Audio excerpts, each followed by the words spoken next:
नमस्कार, मी अभिजित करंडे. मुंबई तकमध्ये आपल्या सर्वांचं स्वागत आहे. महाराष्ट्राच्या राजकारणामध्ये गेल्या 2-3 महिन्यांपासून सातत्यानं कुणाल कामरा असेल किंवा कबर असेल औरंगजेबाची, या सगळ्या गोष्टींची चर्चा आहे. पण या सगळ्या राजकीय भवतालावरती एक भाषण जे आहे ते छाप पाडून गेलेलं आहे आणि ते भाषण आहे मनसेचे प्रमुख राज ठाकरे यांचं.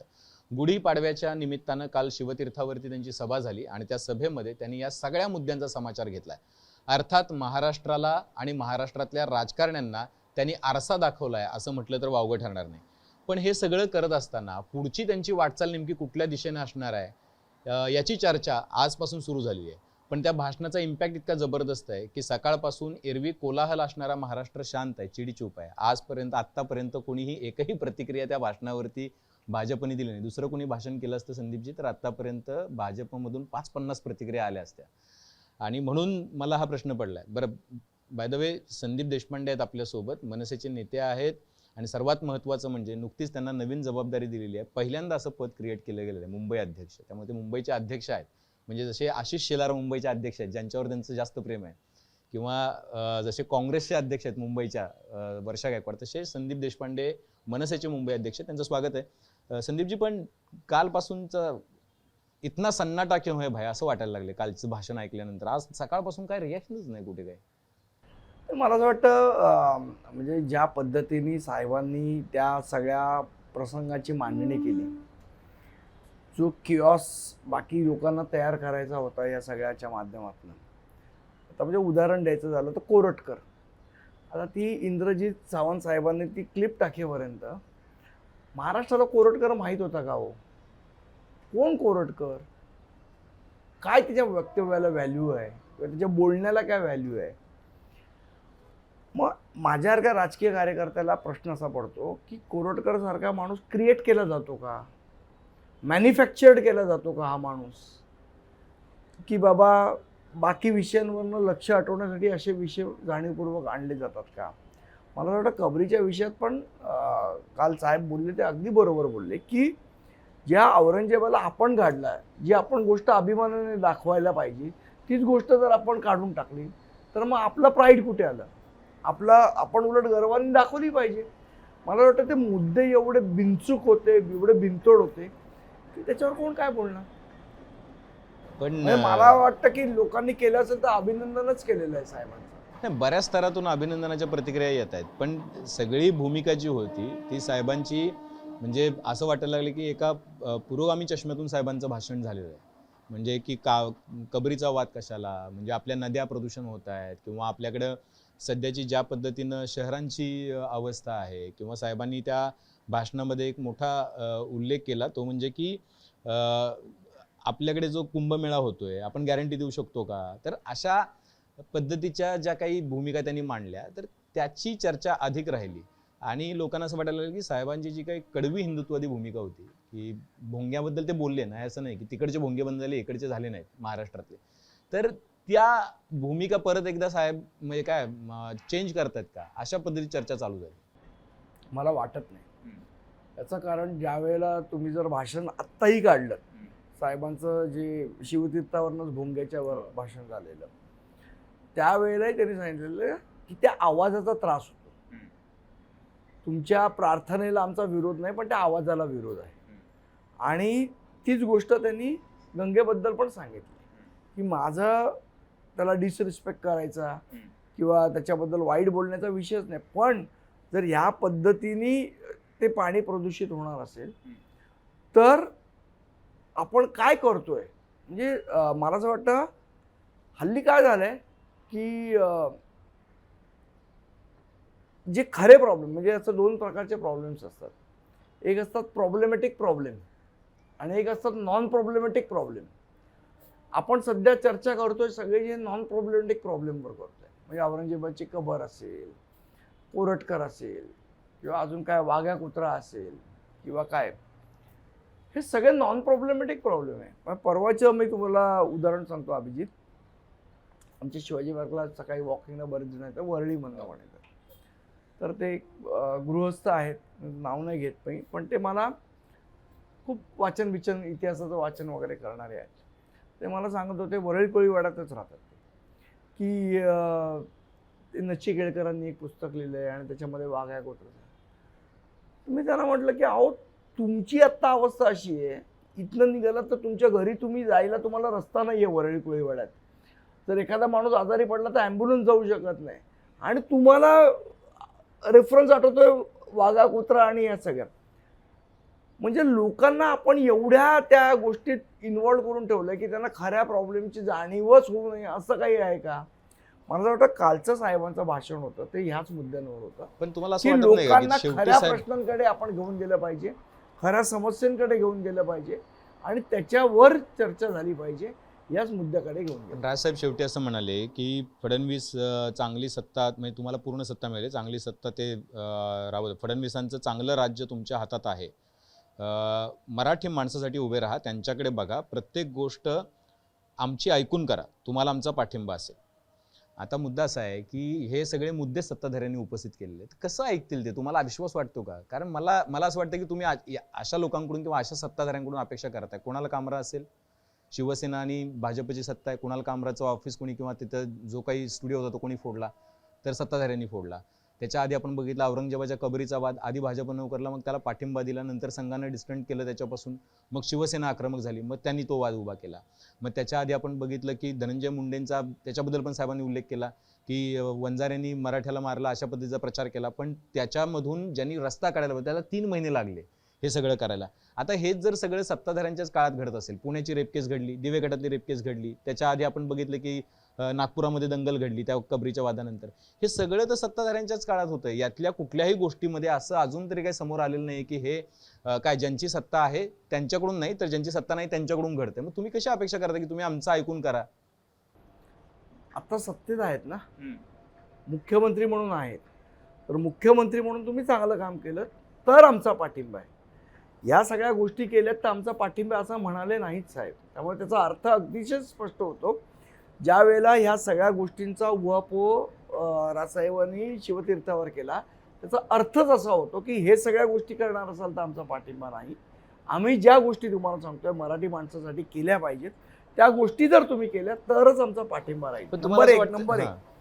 दुसरा मुद्दा तुम्ही जो असं म्हणालात की म्हणजे देवेंद्र फडणवीसांना पाठिंबा, आज राऊत पण म्हणाले वाटतं त्याबद्दल की भाजप, उद्धव ठाकरे विसरले असतील की ज्या वेळेला ते मुख्यमंत्री झालेले, जे काय झिंगाट करून झाले असतील ते झाले असतील, पण त्यावेळी शिवतीर्थावर त्यांचं अभिनंदन करायला त्यांच्या शपथविधीच्या वेळा राज ठाकरे गेलेले. त्यांनाही आम्ही सांगितलेलं की मराठी माणसासाठी चांगलं काम कराल तुम्ही सत्तेत, आता आमचा पाठिंबा आहे. त्यांनी केलं नाही, ते नाही त्या लोकांच्या नादाला लागले आणि नाही त्या गोष्टी त्यांनी केल्या, जनतेने त्यांना घरी बसवलं. पण आता तुम्ही अदानीचा मुद्दा राजसाहेबांनी काढला की बघा अदानी हुशार निघाला, आपण अडाणी निघालो, आता मोतीलाल नगर निघालं, आपण धारावीची झोपडपट्टी गेली, बऱ्याच ठिकाणी वीज सुद्धा वितरणाचं काम त्यांच्याकडे आहे. आता मराठी माणसाचा मुद्दा तुम्ही हातात घेतलाय पहिल्यापासून 2006 पाट्यांपासून, मराठी पाट्यांपासून ते मराठी भाषेपर्यंत. आता तुम्ही मराठी बोलली जाते का नाही कार्यालयामध्ये त्याचा पण उहापोह करताय. आता परवा तुम्ही एअरटेलला पण दणका दिला, आम्ही ते बघत असतो, असं नाहीये की त्याचा परिणाम होत नाही, पण त्या परिणाम झाल्यानंतर सरकार पातळीवरून त्यासाठी काही होत नाही. सरकार तुमचं फार काही काय म्हणू त्याला की त्या कंपल्शनसाठी सरकार काय करते असं दिसत नाही. उलट मराठी माणसासाठी जे मुद्दे महत्त्वाचे नाही आहेत किंवा ज्या मुद्द्यांमुळे मराठी माणसाची गळचेपी होणार आहे त्या मुद्द्यांना पाठिंबा दिलेला दिसतोय. धारावीच्या झोपडपट्टीमध्ये जे बिझनेस करतात लोक, त्याच्यामध्ये मराठी लोक आहेत, तिथं ज्यांना घरं मिळणार आहेत ती मराठी लोक आहेत, पण त्यातल्या बहुतांश लोकांना तिथून विस्थापित व्हावं लागणार आहे. मोतीलाल नगर असेल, बाकीच्या सगळ्या गोष्टी असतील.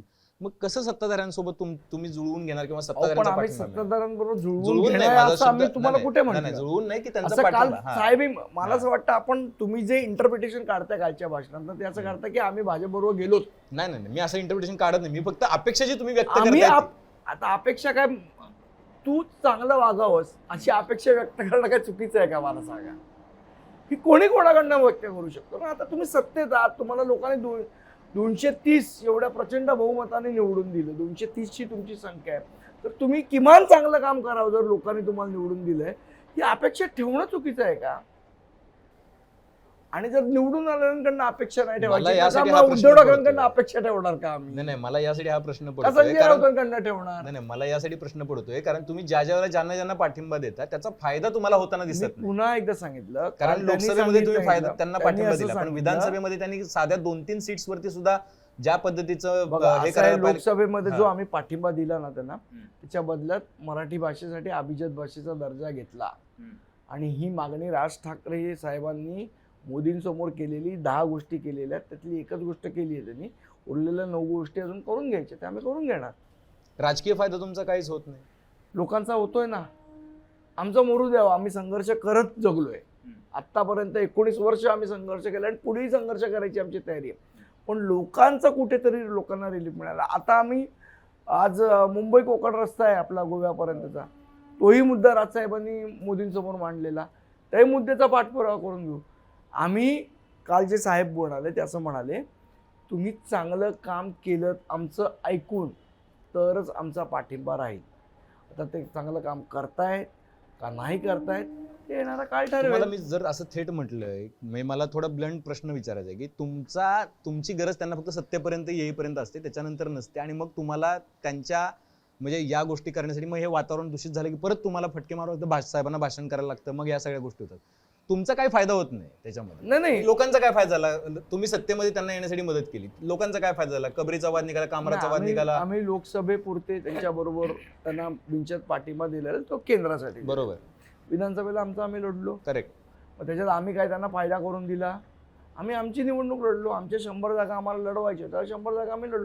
ठीक आहे, लोकांना अजून आमच्यावर विश्वास नाहीये. का असं वाटतं लोकांचा विश्वास नाही? तो विश्वास निर्माण करायचा आम्ही प्रयत्न करू. पण मी तुम्हाला बघा, विचारतो, संदीपजी, एक तुम्ही सांगतो, लोकांमध्ये ऐका. आहात, मुंबईमध्ये आहात, तुम्ही स्वतः वरळीची निवडणूक लढला, तुम्ही फार थोड्या अंतरानं मागची निवडणूक हरलेला होतात. मला हे खरंच विचारायचं की का लोकांचा विश्वास वाटत नाही मनसेवर? तुम्हाला तुमची काय त्याच्याबद्दलची कारण? याच्यामध्ये असं आहे की 3 पक्ष एकत्र लढत होते. एक भारतीय जनता पक्ष, एक शिंदे आणि एक अजित पवार. इथे 3 पक्ष एकत्र लढत होते. पवारसाहेब, उद्धव ठाकरे आणि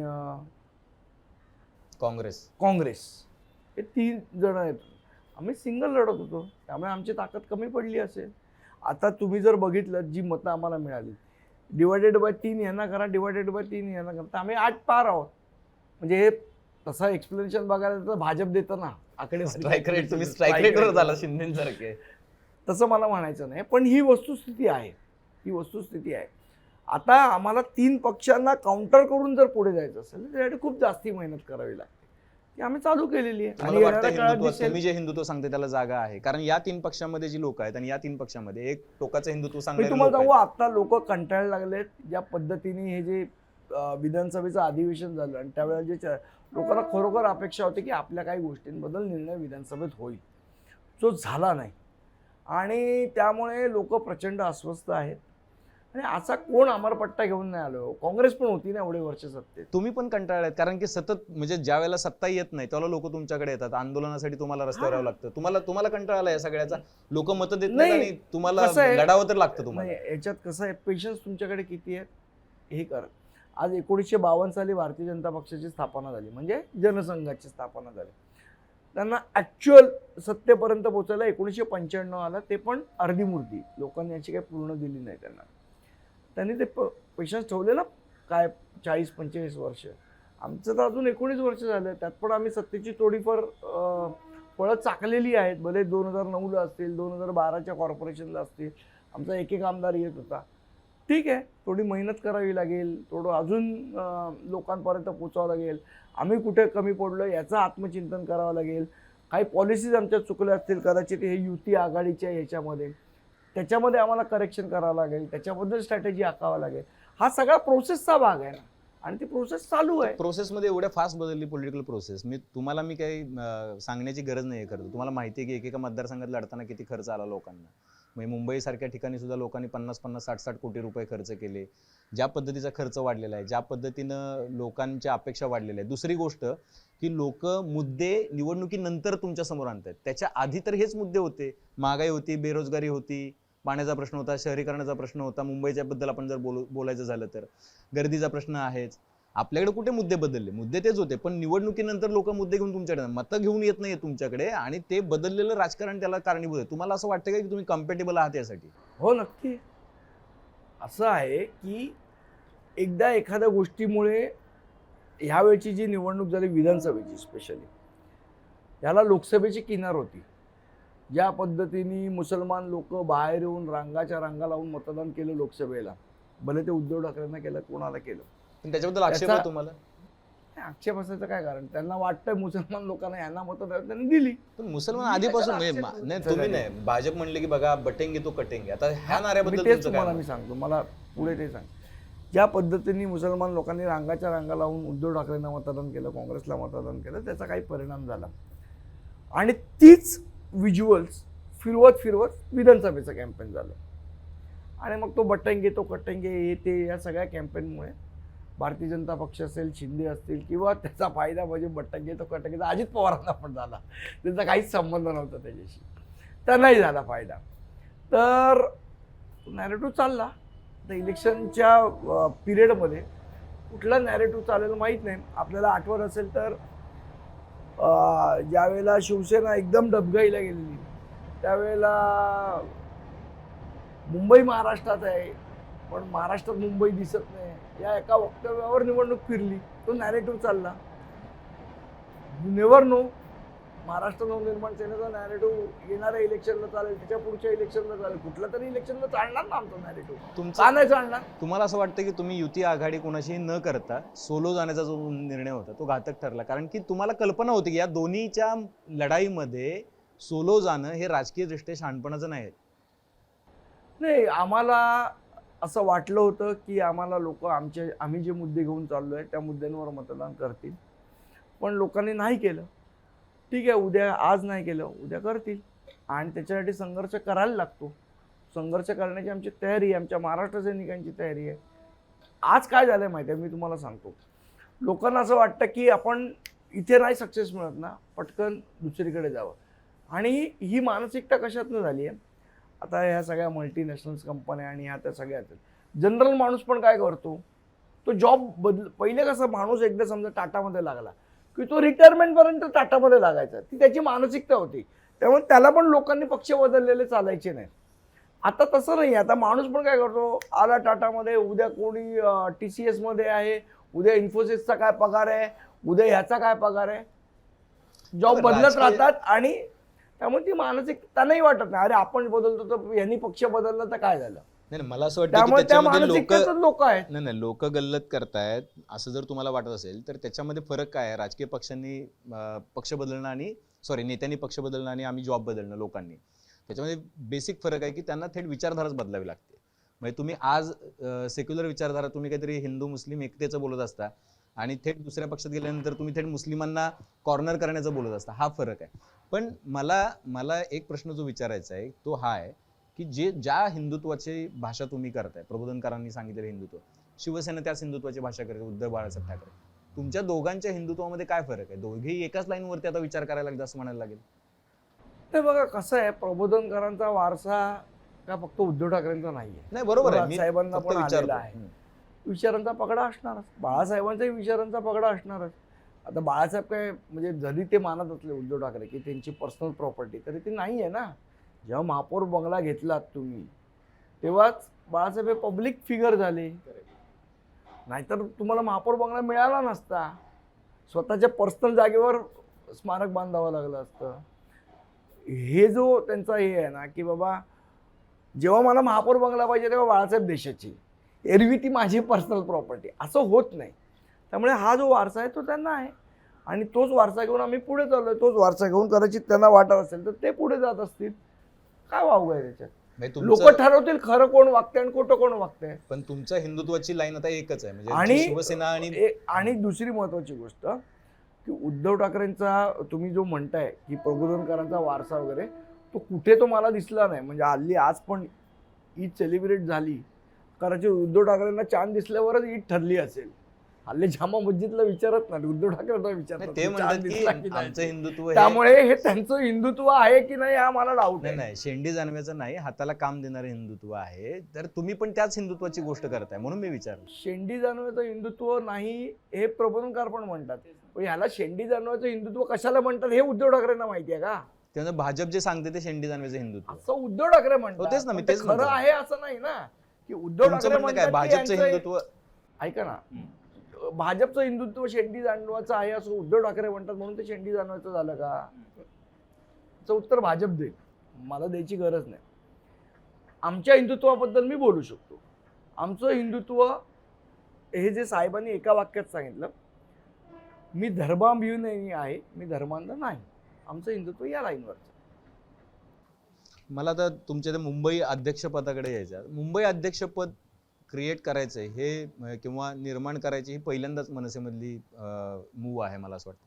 तुम्हाला कधी साहेबांनी सांगितले की तुम्हाला आता ही जबाबदारी घ्यायची आहे किंवा हे पद आपण क्रिएट करतो? हो, मला 1-2 दिवसापूर्वी सांगितलं डिक्लेअर करणे. काय उद्देश आहे तुमचा? मुंबई अध्यक्षपद का गरज नाही, भासली? गरज याच्यासाठी वाचली की मुंबईची जर रचना आपण बघितली तर आपली विभाग अध्यक्ष वाईज रचना आहे. 36 विभाग अध्यक्ष आहे. तर त्या 36 विभाग अध्यक्ष, आता समजा म्हणजे उदाहरण म्हणून सांगतो मी, SRAचा विषय असेल, तो बहुतेक विभागात कॉमन आहे की SRAचे डेव्हलपमेंट होत नाही, लोकांची भाडी मिळत नाही वगैरे वगैरे. तर असे काही मुद्दे आहेत की ज्याच्यावर पूर्ण मुंबईभर आंदोलन होणं गरजेचं आहे किंवा पूर्ण मुंबईभर एक मुवमेंट होणं गरजेचं आहे. मग ते विभाग अध्यक्ष काय करतो की समजा वरळीचा तो त्याचं आंदोलन करतो, बँड्राचा विभाग अध्यक्ष त्याचं आंदोलन करतो. तर ह्या सगळ्यामध्ये एक सुसूत्रता आली पाहिजे, कोऑर्डिनेशन आलं पाहिजे, यासाठी हे पद निर्माण केलं.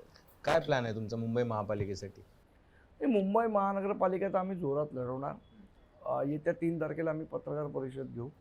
त्यावेळेला पुढच्या 6 महिन्याचा आमचा काय रोड मॅप आहे निश्चितपणे आम्ही सांगू. पण मुंबई महापालिका तुम्ही स्वतंत्र लढवणार, युतीमध्ये लढवणार? वेळ आहे, 6 महिने आहेत अजून. त्याच्याबद्दल अजून काही स्पष्ट? अजून काही नाही. आता तर आम्ही आमची तयारी करतोय. त्यावेळेला काय सिच्युएशन असेल, कोणाचे काय ऑफर आहे, कोणी काय डोळा मारला काय, तर त्यावेळेचं बघू. पण डोळा मारायला टाळी द्यायला जर कोणी तयार झालं तर तुमचा काही त्याच्याबद्दल म्हणजे त्याचा निर्णय राजसाहेब घेतील ना.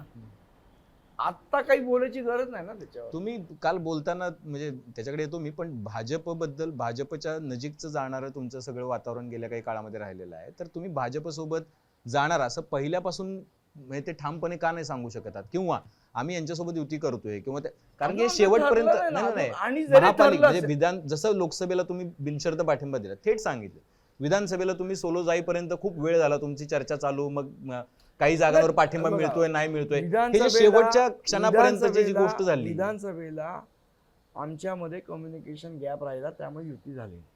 तुम्ही आता कारण युती आघाडींची बोलणी, संदीपजी तुम्ही आता इतके वर्ष राजकारण, तुम्हाला माहिती आहे की हे आधीच खूप चालू होतं. त्यावेळेला मी तुम्हाला तेच सांगतोय ना की त्यांची पण आपापसात खूप ओढाताण चाललेली, म्हणजे भाजप, शिंदे आणि पवार साहेब. तर त्यांची एवढी ओढाताण चाललेली की त्याच्यानंतर मग आमची बोलणी चालू झाली.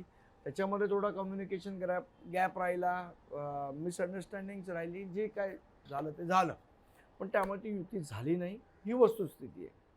त्यावेळेला झालं. आता पुढे काय होईल हे आत्ता मी तुम्हाला सांगू शकत नाही, पण येणाऱ्या काळात नक्की सांगेन. जसं की महायुती म्हणून आम्ही निवडणुका लढणार हे फडणवीसांनी जाहीर केलं, मुंबई महापालिका आम्ही महायुती म्हणून लढणार. तर त्या महायुतीमध्ये जर उद्या स्पेस तुमच्यासाठी क्रिएट करण्याचा प्रयत्न झाला किंवा तशा काही पद्धतीचे प्रयत्न झाले, चर्चा झाल्या, तर तुम्ही त्याच्यासाठी पॉझिटिव्ह आहात का?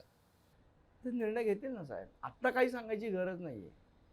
आत्ता हा विषय डिस्कस करायची आम्हाला याच्यासाठी गरज नाही, कारण अजून आमची सगळी महापालिकेच्या 227 वॉर्डमध्ये तयारी चालू आहे. बरं, तुम्हाला असं काही बोलायची गरज नाहीये. ठीक आहे, तो त्यावेळेचा निर्णय त्यावेळेला घेता येईल. आता 6 महिन्यांनी माझ्या बँकेत किती पैसे असतील तर आत्ता कसे सांगणार मी? बरं ठीक आहे, हरकत नाही. पण काल तुम्ही ते म्हटलात ते का म्हणायची वेळ आली की काय कपटी मित्रापेक्षा दिलदार शत्रू बरा? नाही, असं आहे, ते ज्या पद्धतीने विधानं करत होते, माझा काही वैयक्तिक राग नाही त्यांच्यावर, पण राजसाहेबांबद्दल ज्या पद्धतीने विधान करत होते, आणि मला वैयक्तिकरित्या माहिती आहे की साहेबांनी बऱ्याच वेळेला त्यांना मदत केली, म्हणजे राजकारण बाजूला ठेवून पण राजकारणासाठी मदत केली.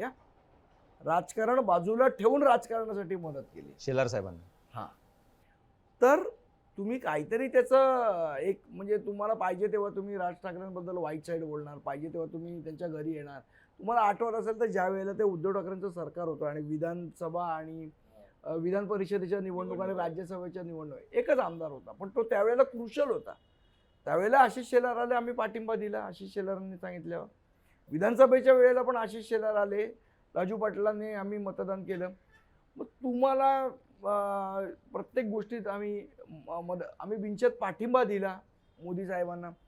तुम्हाला आम्ही मदत करतो आणि तुम्ही आमच्याबद्दल वाटेल ते बोलणार की यांना कोण विचारत नाही, यांना मतदान होत नाही, म्हणून मग आम्हाला मतदान होत नाही, मग येतोच कशाला तू? बँड्रासाठी तरी कशाला आलास? बांद्र्यात पाठिंबा मागितला होता. कशाला आलास तू की तिथे उमेदवार उभं करू नको? असं नाही होत ना. आम्ही तुम्हाला रिस्पेक्टफुली ठीक आहे, एखाद्या पॉलिसीवर तुम्ही बोलाल, आमच्या एखाद्या पॉलिटिकल पॉलिसीवर तुम्ही बोलाल, फेअर इनफ. तुम्ही वैयक्तिक टीका राज ठाकरेंवर करायला लागला तर मग आम्हालाही वैयक्तिक जाता येतं. हाच एक मेसेज होता आणि तो दिला आम्ही. त्याचा काही परिणाम होणार नाही भविष्यातल्या कुठल्या चर्चांवर वगैरे असं काही? पण राजकारणात सगळेच एकमेकांबद्दल बोलतात आणि बोलत असतात आणि बोलावं लागतं. मेसेज हा होता की वैयक्तिक टीका आम्ही सहन नाही करणार. तुम्ही बाकी पॉलिसीवर बोला, लोकशाही आहे ना. तुम्ही वैयक्तिक बोलायला लागलात राज ठाकरेंवर आणि जगाला सांगता की मी त्यांचा मित्र आहे, तर ते नाही सहन होणार माझ्याकडनं तरी नाही पण होणार. ते सगळ्या राजकीय पक्षांनी तुमच्याशी केलं ना. कसं आहे की बघा, शिंदे साहेब एवढे 2-3 वेळा राज साहेबांना भेटायला आले, पण शिंदे साहेबांनी दादरमध्ये पण उमेदवार दिला आणि वरळीमध्ये पण उमेदवार मी दिला. वैयक्तिक टीका म्हटलं. पण वैयक्तिक Policy टीका नाही. पॉलिसी बघा असं नाही, आहे की अभिजित, राज साहेबांनी या विनंती दोन्ही केली होती गोष्टी की वेगळ्या आहेत. या नाही नाही दोन्ही- राज साहेबांनी विनंती केली होती की या दोन्ही गोष्टी वेगळ्या आहेत. या दोन ठिकाणी या उमेदवार दोन्ही देऊ गोष्टी- नये. या दोन्ही गोष्टी वेगळ्या अमित आहेत. साहेबांनी कमीत कमी संदीप देशपांडे निवडून या यावेत अशी दोन्ही इच्छा गोष्टी होती वेगळ्या. त्यांची. ते झालं नाही. आमचं वर्कआउट झालं नाही. का झालं नाही त्याच्या पाठी बरीच कारण आहे. म्हणजे एकट्या आमची चूक आहे का एकट्या शिंदेची चूक हा विषय नाही. ते मिसकम्युनिकेशन राहिलं, त्याच्यामध्ये गॅप राहिला, त्यामुळे त्या गोष्टी घडल्या. हा विषय वेगळा. कुठला मी पराभव तुम्हाला तुम्हाला जास्त म्हणतोय जिव्हारी वैयक्तिक लागला? टीका. जर तुम्ही म्हणाल की राज ठाकरेंना कोणी विचारत नाही आणि म्हणून राज ठाकरे असं बोलतात वगैरे, अशा पद्धतीची वैयक्तिक टीका केली तर आम्हालाही वैयक्तिक टीका करता येते. एवढाच एक मेसेज द्यायचा होता आणि तेवढा मेसेज आम्ही दिला. ठीक आहे, भूमिका बदलण्याचा जो मुद्दा आहे, शेवटचा प्रश्न आहे माझा. भूमिका बदलण्याची जी सतत टीका होते आणि राजसाहेब म्हणतात की तो अन्याय करतात पत्रकार किंवा बाकी सगळे विश्लेषक, की काय सगळ्यांनीच भूमिका बदलल्यात, शिवसेनेने बदलली आहे, भाजपनं बदलली आहे, अजित पवारांनी तर म्हणजे आता त्यांच्या भूमिकेबद्दल काय न बोललेलं बरं, तर सगळ्यांनीच भूमिका बदलल्यात. तर प्रश्न असा आहे की 14च्या इलेक्शनला तुम्ही पाठिंबा दिलात, नरेंद्र मोदी पंतप्रधान झाले. 19च्या इलेक्शनला तुम्ही विरोधात प्रचार पण केलात महाविकास आघाडीसाठी, म्हणजे त्यावेळेच्या आघाडीसाठी, त्यावेळेला महाविकास आघाडी नव्हती. 24शी इलेक्शन येईपर्यंत अशी परिस्थिती निर्माण झाली की 19 नंतर महाविकास आघाडी फॉर्म झाली आणि शिवसेना काँग्रेस NCP सोबत गेली. भाजप भाजप स्वतः एकटी राहिली होती त्यावेळेला आणि मग आता परत महायुती स्थापन झाली, महाविकास आघाडी स्थापन. या भूमिका बदलण्याची जी काही सर्वांनी कसरत केली, त्याच्यामध्ये तुम्हाला असं का वाटतं की केवळ राज ठाकरेंवर त्याच्यामध्ये अन्याय होतो मतदारांकडून पण आणि हा, मला हे नेहमी पत्रकारांकडून? वाटतं. याचं का? कारण सांगतो तुम्हाला. आम्ही 2014ला मोदींना जेव्हा पाठिंबा दिला तेव्हा काय आम्ही त्यांच्याबरोबर युतीत नव्हतो. आम्हाला काही गेन होणार होता म्हणून पाठिंबा दिला अशातला भाग नाही. आम्हाला वाटलं की देशासाठी हा चांगला माणूस आहे असं 2014ला वाटलं, म्हणून आम्ही पाठिंबा दिला की देशाचा विचार करून दिला. 2019ला आम्हाला वाटलं की ज्या पद्धतीने यांना बहुमत मिळालं आणि 14 ते 19 जे त्यांनी काम केलं, मग तर नोटबंदीचा विषय असेल किंवा अनेक विषयाचे चुकीचे निर्णय त्यांच्याकडनं घेतले गेले, चुकीच्या निर्णयांचा विरोध करणं हेही आमचं काम होतं. कारण आम्ही जरी पाठिंबा दिला असला तरी जर तो माणूस चुकीचा वागत असेल तर तो चुकीचा वागतो तर त्याला विरोध करणं पण आमचं काम आहे. ते आम्ही केलं. त्याच्यानंतर 2024ला तुम्ही म्हणाल तर 2024ला काही आमची बोलणी झाली त्यांच्याबरोबर. त्याच्यातनं काही गोष्टी आम्ही मागण्या केल्या, त्यांच्यासमोरच मागण्या केल्या ना, असं नाही. बरं, तेव्हा मोदी साहेब जेव्हा स्टेजवर होते तेव्हाही राजसाहेब बोलले, जे 2019ला बोललो त्याच्यावर मी अजूनही ठाम आहे. असं नाही की त्याच्यात हे झालं. मग याच्यामध्ये आमचा काय पर्सनल गेन झाला का पक्ष म्हणून? आम्ही भूमिका बदलणं कशाला म्हणतात? 19 मध्ये तुम्ही भारतीय जनता पक्षाबरोबर बसून निवडणूक लढवली आणि मग निवडणुकीचा निकाल लागल्यानंतर तुम्ही पवार साहेबांबरोबर जाऊन मुख्यमंत्रीपद गेलं, याला भूमिका बदलणं म्हणतात. NCPचा आणि भाजपचा कुठेही आयडिओलॉजिकली काही संबंध नाही. त्यांनी सांगितलं की माझी कामं व्हायला, सत्तेत व्हायला मी गेलो. आमच्या भूमिका सेम नाहीच आहे, हे अजित पवारांनी सांगितलं. म्हणजे तुम्ही आयडिओलॉजिकली त्या गोष्टींची तडजोड करून तुम्ही सत्तेसाठी तिकडे गेले, ह्याला भूमिका बदलणं म्हणतात. आम्ही आयडिओलॉजिकल तडजोड काय केली आणि कोणाबरोबर केली आहे? काय आम्हाला फायदा झाला त्यातनं? आणि आम्ही उठून काही जाऊन काँग्रेसबरोबर बसलोय का? पण एखादी गोष्ट, आता संदीप देशपांडे आज अभिजित करंडेंबरोबर इंटरव्ह्यू करतोय, खूप छान गोड गोड बोलतोय. अभिजित करंडे म्हणला संदीप देशपांडे चांगला आहे. उद्या संदीप देशपांडेने जाऊन कोणाचा खून केला तर त्याच संदीप देशपांडेबद्दल वाईट इथेच अभिजित करंडे बसून बोलेल ना. मग अभिजित करंडेंनी भूमिका बदलली का? चांगल्यालाच चांगलं आणि वाईटाला वाईट म्हणणं, हे जर भूमिका बदलणं असेल तर हो, आम्ही बदलली. नाही, पण तुम्हाला तुमची ती भूमिका स्वीकारली का जात नाही हा माझा प्रश्न होता लोकांकडून. नॅरेटिव्ह बरेचसे, म्हणजे तुमचं असं नाही म्हणत आहे, बरेचसे पत्रकार असे आहेत की त्यांनी आमच्याबद्दल एक नॅरेटिव्ह तयार केलं आणि ते नॅरेटिव्ह एवढं पॉवरफुल होतं की ते आम्हाला तोडता नाही आलं. ही वस्तुस्थिती आहे. बाकी पक्षांनी केलं, मनसे त्यांना थ्रेट वाटत असल्यामुळे आमच्या विरुद्ध एक नॅरेटिव्ह तयार झालं. आणि नॅरेटिव्ह कसं तयार होतं ते तुम्हाला माहिती आहे. आज लोकसभेला पण भाजपच्या विरोधात नॅरेटिव्ह होतं की बाबा हे संविधान बदलणार. फटका बसला ना नॅरेटिव्हचा, तो फटका आम्हालाही बसला. ठीक आहे, पुन्हा त्याच्यावर काम करू. ठीक आहे. संदीप देशपांडेंकडून आपण समजून घेण्याचा प्रयत्न होता की कालच्या भाषणानंतर एवढा सन्नाटा महाराष्ट्रात काय आहे. दुसरी गोष्ट अशी आहे की मुंबई अध्यक्ष म्हणून त्यांचा प्लॅन काय आहे. आणि तिसरी महत्त्वाची गोष्ट अशी की तुम्ही भविष्यात युती आघाडीमध्ये लढणार आहात की स्वतंत्र जाणार आहात. अर्थात त्याचं उत्तर काही त्यांनी आता दिलेलं नाहीये, पण अर्थात हा निर्णय जो आहे ते किती म्हणत असले की तो त्यावेळेचा निर्णय आहे, पण असे निर्णय खूप लवकर होत असतात. कारण जागा वाटप आणि या सगळ्या गोष्टी, मुंबईसारखं क्रुशियल शहर ज्यावेळेला तुम्हाला लढायचं असतं त्यावेळेला त्या गोष्टी इतक्या उशिरानं पण होत नाहीत की जितकं संदीपजी सांगतात. त्यामुळे ठीक आहे, त्यांची काही उत्तरे हे पॉलिटिकल आहेत असं समजून आपण आता थांबूयात, पण काही महिन्यांनंतर आपल्याला परत भेटून त्याची उत्तरं घेता येतील. पण येत्या काळामध्ये महाराष्ट्राच्या राजकारणामध्ये जे काही घुसळण चालू आहे त्याच्यावरती सोनारानं कान टोचले असं ज्याला म्हणतात, तसे काल सोनारानं कान टोचलेले आहेत. एका राजकीय नेत्यानेच सगळ्या राजकारण्यांचे कान टोचून सांगितलेलं आहे की महाराष्ट्रातली धार्मिक, सांस्कृतिक, राजकीय, सामाजिक परिस्थिती चिघळून केवळ तणाव निर्माण होईल अशा पद्धतीची प्रतिक्रिया जी उमटवली जाते आहे ती अयोग्य आहे. आणि त्यामुळं जे कोणी लोक हे करतायत तर त्यांच्याबद्दल इतक्या ठोसपणे भूमिका राज ठाकरेंनी मांडली, त्याबद्दल अभिनंदन. पण संदीपजी, बघूयात आपण भविष्यामध्ये या तुमच्या भूमिकेचं पण काय होतंय. कारण तुम्ही ह्या भूमिका सातत्यानं वेगवेगळ्या वेळेला मांडतच आलेला आहात. राजसाहेबांनी सुद्धा मांडलेल्या आहेत. फक्त एक काय म्हणू आपण त्याला, थेट पूर्णपणे एका भाषणामध्ये पहिल्यांदा ही भूमिका लोकांना ऐकायला मिळालेली आहे. अर्थात त्याचे राजकीय पडसाद काय उमटत आहेत त्याकडेही लक्ष आहे. कारण आज जरी ही शांतता असली तरी उद्या राहील असं काही नाही. याच्यावरती कोणाला ना कोणाला काहीतरी बोलावं लागेल. त्यामुळे आपण हे प्रश्न जो आहे तो सतत फॉलो करत राहणार आहोत. संदीपजी, धन्यवाद. तुम्ही मुंबई तकला येऊन मुलाखत दिली त्याबद्दल, आणि मुंबई अध्यक्षपदासाठी तुम्हाला जी नवीन जबाबदारी मिळाली त्यासाठी तुमचं अभिनंदन आणि शुभेच्छा. पाहत रहा मुंबई तक.